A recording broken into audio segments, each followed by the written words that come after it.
Hello বন্ধুরা, তোমাদের সকলকে এনসি স্পোর্টসের একটা নতুন ভিডিওতে জানাই স্বাগত। তো বন্ধুরা, তোমরা কিন্তু আশা করি সবাই একটা কিন্তু নিউজ পেয়ে গেছো, যেটা কিন্তু আজ সকাল থেকে ঘোরাঘুরি করছে। আরমান্দো সাদিকুকে কিন্তু রিপ্লেস করার কথা ভাবছে মোহনবাগান ম্যানেজমেন্ট, এবং সেটা কিন্তু প্রায় চূড়ান্ত স্তরে চলে গেছে। মানে 90% কনফার্ম বলা যায় যে যদি কেরালা ম্যাচে সেরকম হাইফাই লেভেলের কিছু পারফরমেন্স যদি করতে না পারে সাদিকু, তো সাদিকুর জায়গা ভাই সাদিকুর টিম থেকে যাচ্ছে ভাই, এতটুকু বলে দিচ্ছি ভাই। যে যদি 90% মানে পারফরমেন্স না দেয় নিজের, বা যদি ভালো পারফর্ম না করতে পারে ভাই, ওটাই ওর শেষ চান্স। আর কেরালা কালকে কি লেভেল ফুটবল খেলেছে, ওদের ডিফেন্সের প্লেয়ার মিলস ড্রিনসিচ, লেসকোভিচ কি লেভেল ফুটবল খেলেছে আমরা সবাই দেখেছি ভাই। তো ওদের এগেনস্টে যে বিরাট ভালো ফুটবল খেলবে আমার মনে হয় না। হয়তো সাদিকুর লাস্ট ম্যাচ হতে চলেছে কেরালা ব্লাস্টার্স ম্যাচ, আমরা হয়তো তারপর আর তাকে পাবো না। তো দেখো, এখন সবার মনে হবে যে কামিংসও তো পারফর্ম করতে পারলো না, তাহলে কামিংসকে কেন ম্যানেজমেন্ট ছাড়লো না বা কেন করলো না। দেখো, কামিংসের বিষয়টা হয়ে গেছে ফাইন্যান্সিয়াল কন্ডিশন।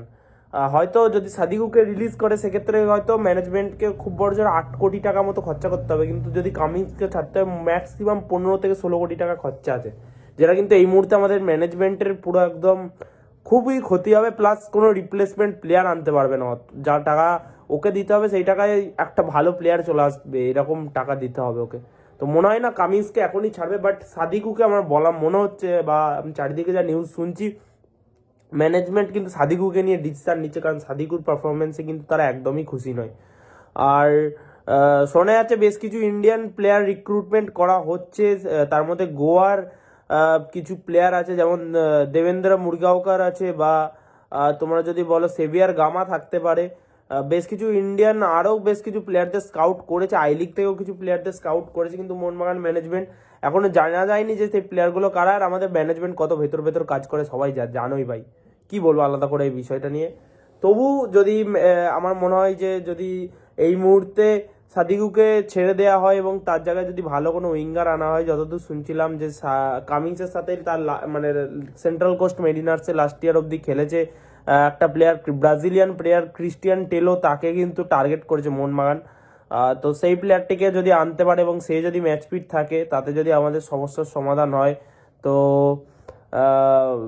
আমি বলবো যে ম্যানেজমেন্ট ট্রাই করতে পারে। বাট আমি যদি এরপর কোনো কনফার্ম নিউজ পাই অবশ্যই তোমাদের জানাবো। ভিডিওটা কেমন লাগলো অবশ্যই মানে কমেন্ট করে জানাও, এবং তোমাদের মতামত কি, সাদিকু বা কামিংস কাকে ছাড়লে মানে আমাদের লাভ হবে, এরকম যদি মনে হয় তোমাদের, সেটা কিন্তু অবশ্যই কিন্তু কমেন্ট করো। আর এনসি স্পোর্টসকে সাবস্ক্রাইব করে না থাকলে সাবস্ক্রাইব করো। বাই, নেক্সট ভিডিওতে দেখা হচ্ছে।